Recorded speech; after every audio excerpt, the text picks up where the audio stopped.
This video is part 3 of my coverage of Chapter 13, Yoga and the Hindu Tradition, for PSY 230, Personality Theory. In this section of the lecture, we'll be covering a few more. We'll be completing our tour of various branches of yoga, starting with the yoga of the body, the Hatha Yoga. This is probably, for many of you, a more familiar, at least from the standpoint of the postures that people perform as a part of yoga as it is practiced most often in the United States. But there's also a more comprehensive aspect to the practice of Hatha Yoga that you need to explore. The practices of Hatha Yoga are aiming at purity and strength. So purifying the body, preparing it for meditative states, and preparing the body so it is strong and limber. All of this is designed to make the person more capable of higher states of consciousness. The yogi practicing Hatha Yoga and teaching Hatha Yoga has the goal of again, all branches of yoga focus on self-realization. The yogi in Hatha Yoga will often be thinking about being able to bring forth to experience the infinite self while simultaneously being present in the current physical state that you occupy. That's what your authors mean by the finite body-mind. Hatha Yoga is, in practice, a holistic health and purification practice. So there are many fairly restrictive, fairly intense purification practices that some practitioners of Hatha Yoga engage in. Hatha Yoga is a series of physical exercises devised to harmoniously balance our physical, intellectual, emotional, and spiritual natures. These exercises tangibly improve our physical health.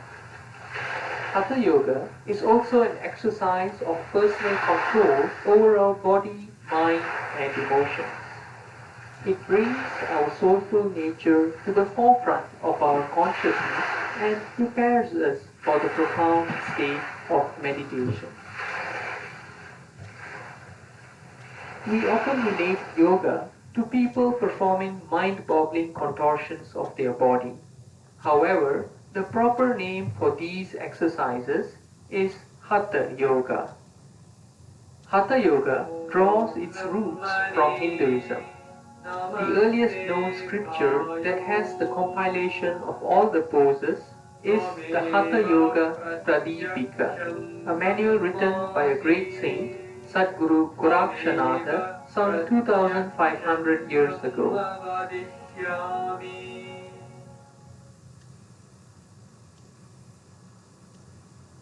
The word Hatha is derived from the Sanskrit words Ha, which means the sun, and Tha, which means the moon. Yoga means to unite. The sun refers to a spiritual nerve current, the Pingala Nadi, which courses through the right side of the body. Through the Pingala Nadi flows masculine energy. The moon refers to the Ida Nadi, which courses through the left side of the body. Through the Ida Nadi flows feminine energy. The exercises of Hatha Yoga harmonizes and unites the feminine and masculine energies within us. When this happens, another spiritual nerve current, the Shushumna Nadi, which courses through our spinal column and into our brain, is stimulated. The Shushumna Nadi propels our awareness into sublime spiritual experiences. In Ashtanga Yoga's progressive path toward God realization and enlightenment, Hatha Yoga is contained within the third practice, which is asana. Among the greatest contributions of Hinduism towards mankind is the culture of tolerance, understanding, and acceptance. Hindus believe that there is one supreme God who is worshipped in numerous forms and methods. Thus, Hindus acknowledge and encourage any religious effort that stresses on its disciples moral perfections and a loving nature. This attitude of openness has led Hindu teachers to share knowledge of potent spiritual methods such as Hatha Yoga and meditation to willing students of other persuasions. In modern times, Hindu teachings and practices has crossed over the barriers of race and religion, and it is now emerging as part of a globalized culture and heritage of mankind. The heightened spiritual consciousness that Hatha Yoga creates brings about the stress relief and health benefits that has so popularized it. As a physical exercise, the stretching and twisting strengthens our ligaments and tendons and massages our internal organs. Stronger, more flexible muscles keep aches and pains at bay, while improved circulation keeps us feeling vibrant, energized, and healthy. Practicing Hatha Yoga also develops our willpower, concentration, and patience as we learn to achieve poses that seemed impossible in the beginning. Ancient as it may be, Hatha Yoga has proven to be a natural health and spiritual system.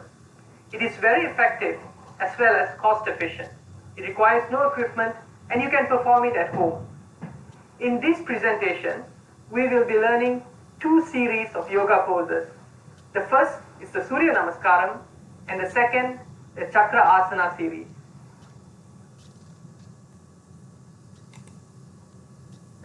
So with Hatha Yoga, what the first basic thing that you need to understand is the body is seen as a vessel. It's a vehicle, as your authors put it. It is a vehicle for all of these vital energies, or what are called pranas. The asanas are the postures, the exercises that the speaker on the video was just describing. For many Americans who go to a yoga class, it's all about the asanas. And some teachers don't really even communicate to their students that what they're doing can be, in fact, a part of a much deeper practice. As you notice from that list of 8 things on the as a part of the video, the asanas are only one of 8 aspects that can be explored as a part of the experience of Hatha Yoga. The postures are designed, as he said, to promote a healthy body, and to also, it's assumed, by stimulating the nervous system, by stimulating the internal organs, you are making more possible that meditative state that can open up to higher states of consciousness. As I mentioned, there are a whole set of practices that are associated with Hatha Yoga when it is practiced as a whole lifestyle, and that can include some fairly restrictive practices, things like celibacy and vegetarianism, very intense breathing and concentration exercises, as well as physical cleansing exercises, cleansing the sinuses, and so on. So there's more to yoga, even Hatha Yoga, than most Westerners assume. Now, another form of yoga is called Kundalini Yoga, and I will admit this is the one that challenges me the most in terms of understanding the logic. And I think why I feel that way is you really can't do justice to Kundalini Yoga when you are just giving it space in a broader chapter on all of yoga traditions. So it's an approach that I think is fairly complex and nuanced and would require a great deal of study to fully understand. So first off, energy, which is what the word Kundalini refers to, is assumed to be coiled at the base of the spine. Now you may recall from one of the earlier video clips that I played for you, this image of a coiled rope or a coiled spring or even a coiled snake at the base of the spine is not unusual for yoga and for Hinduism. So the Kundalini energy is seen as coiled at the base of the spine. And the energies, all of the energies, the various forms of energy that reside within the body are representations of the Kundalini energy that you need to use in order to achieve higher states of consciousness. In Kundalini Yoga, which like a lot of yoga practices involves meditation, breathing exercises, visualization exercises, and many of the same purification techniques that are described in Hatha Yoga, all of those things are designed as ways of making the vessel, making the vehicle that is the body and your current mind state, making it possible for that vehicle to take you to these other planes of consciousness. The perspective suggests that when a person is practicing Kundalini Yoga, there is possible this full activation of the Kundalini energy that is, it lies coiled, it lies waiting at the base of the spine. When it's fully active, it rises through the various levels of consciousness, and that's what allows for change to occur. So if you're thinking about this in personality theory terms, how does growth occur? Growth occurs through this intense practice of yoga, which enables that energy. Some describe it as freeing the energy. Some describe it as allowing an opening for the energy, and it rises through the levels of consciousness and becomes I'm struggling for the right metaphor, but it allows for spiritual change to occur, for growth to occur, and for the person to experience that transformation. Cool background. Okay, so and I'll give the Hindu theistic version as opposed to the Buddhists have a very similar version, but without the personal element that I'll mention in Hinduism. So in the Hindu version, God's creativity is multi-leveled. Or another way of saying the same thing is that this is not the only world that God creates. I think that would be also in Christianity. And so there's a psychological system in Tantra, that's sort of a cult psychological system that says every human being has potentially a formation in 7 worlds, sometimes 9 worlds or 10 worlds. But it's become standard sort of over time to settle on 7. And in the body, the center of individuality that connects with these worlds are called chakras, wheels. And they're supposed, the 7 are, the top one is supposed to be actually above the head, about 3 inches above what's called the Brahmarandra, a split in the skull. And that's called the Sahasrara. And then there's the third eye center, the Ajna chakra, and then the throat center, heart center, one at the navel, right above the genitals, and then one at the base of the spine. So these are not physical centers, right? These are supposed to be centers that we live in simultaneously with our physical bodies. But, I mean, I guess we in our everyday consciousness are aware of not just our bodies, but our breath and emotions and desires, and of course thought.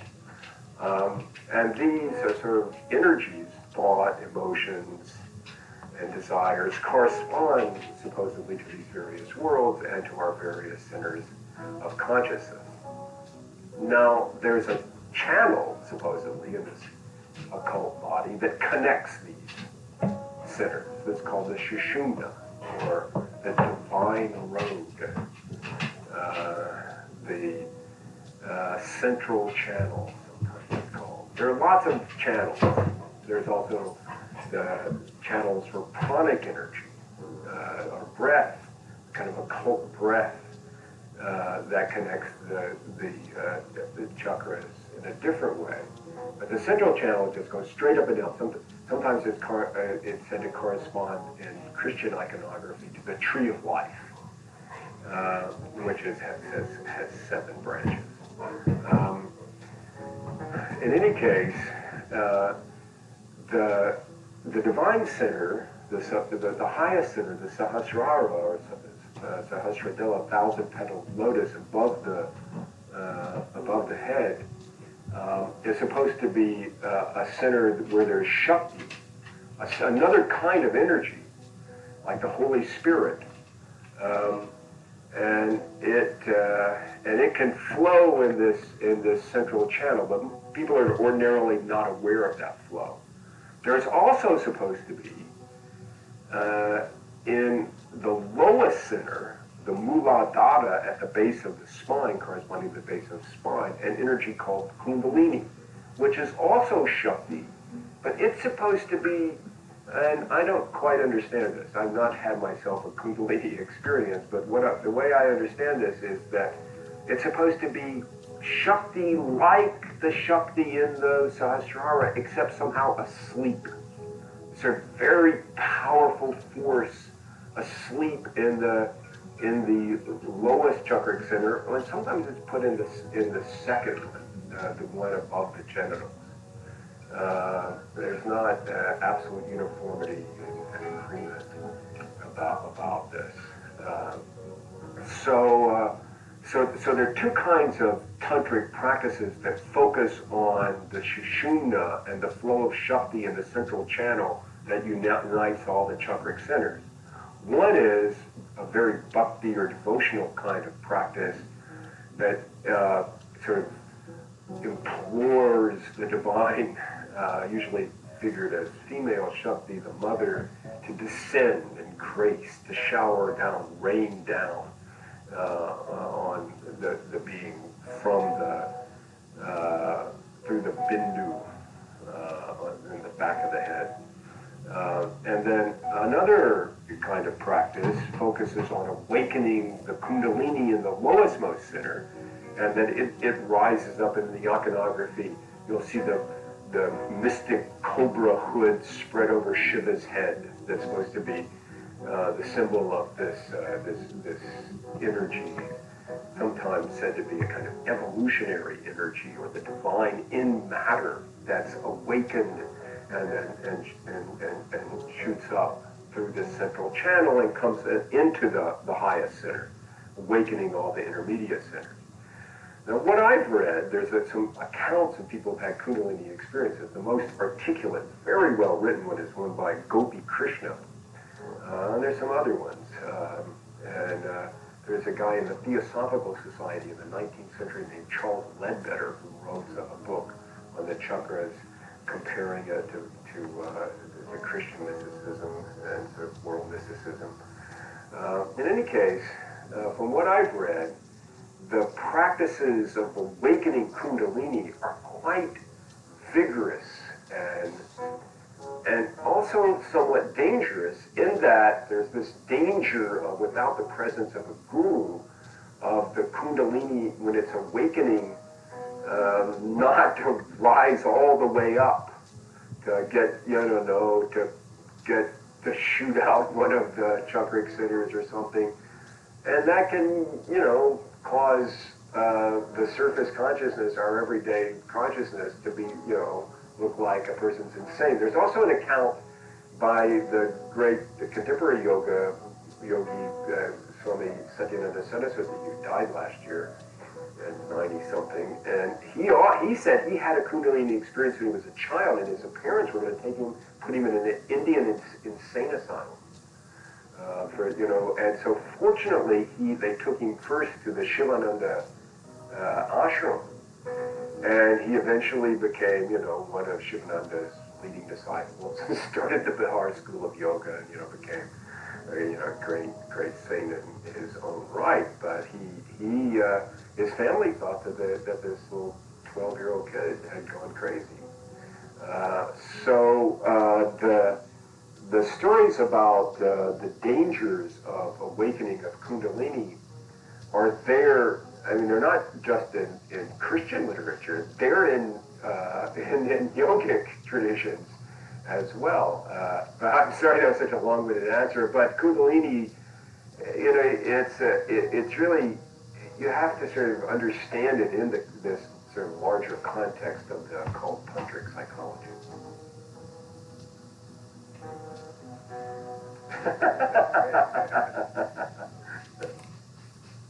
So that gives you a little more insight. That video, amateurly produced as it is a scholar who studies Sanskrit, providing you with, kind of a not a lay approach, but an outsider's perspective on what Kundalini Yoga can do.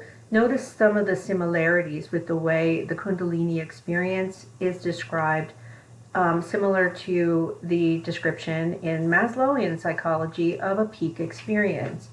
And then the sort of spiritual growth that can occur with the long-term practice associated with what Maslow described as plateau experiences with deep wisdom and deep awareness and deep understanding that represent a kind of shift to a long-term pattern of change.